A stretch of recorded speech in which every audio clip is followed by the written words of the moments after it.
मेरा नाम देवांग है और कहानियों को आवाज़ देने का काम करता हूँ। आज की हमारी कहानी है फार्मर्स प्रोटेस्ट। किसान एक ऐसा आदमी जिसके ऊपर सब भाषण देना चाहते हैं, पर कोई ऐसा नहीं है जो ये बोले कि मैं बड़ा होकर किसान बनना चाहता हूँ, या किसी के ऐसे माँ बाप नहीं हैं जो ये बोले कि मैं अपने बच्चे को किसान बनाऊंगा। हिंदुस्तान की जीडीपी में 17 से 18% हिस्सा किसानों का ही होता है। 2013 में किसानों ने $38 बिलियन की एग्रीकल्चर प्रोडक्ट्स को हिंदुस्तान से बाहर एक्सपोर्ट किया था। पर आज पूरे हिंदुस्तान का पेट पालने वाला इंसान 2 वक्त की रोटी के लिए तरस रहा है। लोगों को हरे भरे खेत खलियान देखने में बड़ा सुकून महसूस होता है, पर उन्हें उस हरियाली के पीछे की मेहनत और खून पसीना नहीं दिखता। हर नेता के भाषण में और उसके झूठे वादों में किसान का नाम होता है, पर आखिर में किसान को कुछ मिलता है तो वो है निराशा। पिछले ही साल जब किसानों ने प्याज की खेती की थी तो उम्मीद थी कि इस फसल से हमारी सारी मुसीबतें दूर हो जाएंगी, पर पूरी फसल खराब हो गई। किसान खून के आंसू रो रहे थे। शहर के लोगों को एक एसी के कमरे में क्यूबिकल में बैठे डिप्रेशन हो जाता है, लेकिन उस किसान का क्या जो कड़कती धूप में भी खेत में बैल की तरह काम करता है। एक किसान की जिंदगी में बहुत सी मुसीबतें होती हैं, जैसे ज्यादा बारिश होने से परेशानी, कम बारिश होने से परेशानी, बीज सही है या नहीं, खाद के बढ़ते दाम, और इसके बाद भी अगर फसल उग गई तो जानवरों का डर कि कोई जानवर महीने की इस मेहनत को खा ना ले। इनकी मुश्किलें सिर्फ यहाँ खत्म नहीं होती हैं।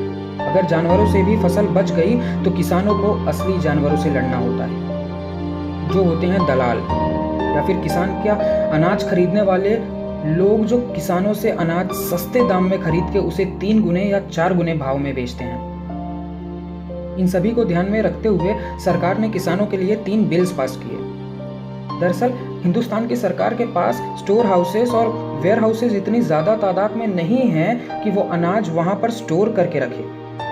इसीलिए सरकार ने चावल, दाल और बहुत सी चीजों को इसेंशियल कमोडिटीज की लिस्ट से बाहर कर दिया, क्योंकि जब भी कोई चीज इसेंशियल कमोडिटीज की लिस्ट में आती है उसका पूरा रख रखाव सरकार के हाथ में हो जाता है, जिसके बाद उस चीज को बड़ी मात्रा में स्टोर करना जुर्म होता है। स्टोर हाउसेस नहीं होने की वजह से सरकार ने चावल और दाल और काफ़ी चीज़ों को इसेंशियल कमोडिटीज़ की लिस्ट से निकाल दिया है, और कहा कि इन चीज़ों को इसेंशियल लिस्ट में तब डाला जाएगा जब देश में भूखमरी या वॉर की सिचुएशन होगी।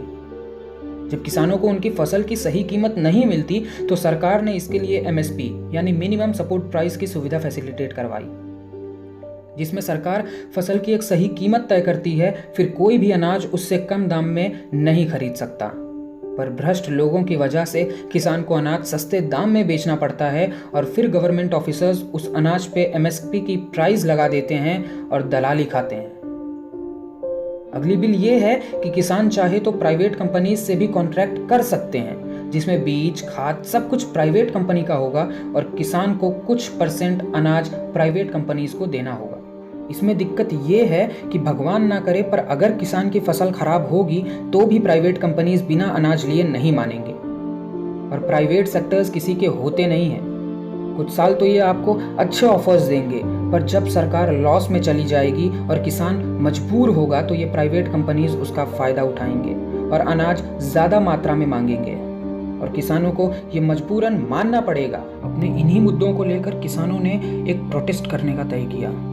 दूर दूर से किसान धरना देने दिल्ली पहुंचे, पर कुछ राजनीतिक भेड़िए किसानों की भीड़ में जाकर उन्हें भड़काकर अपनी रोटी सेक रहे हैं।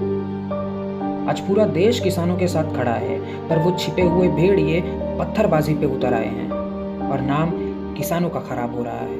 भारत जैसा देश जहां जय जवान जय किसान का नारा कहा जाता हो, जहाँ के रूरल एरियाज में आज भी मेन काम खेती है, वो किसान आज महज लोगों के लिए मुद्दा बन रह चुके हैं। ये देश हर दम किसानों के साथ था, किसानों के साथ है और किसानों के साथ रहेगा।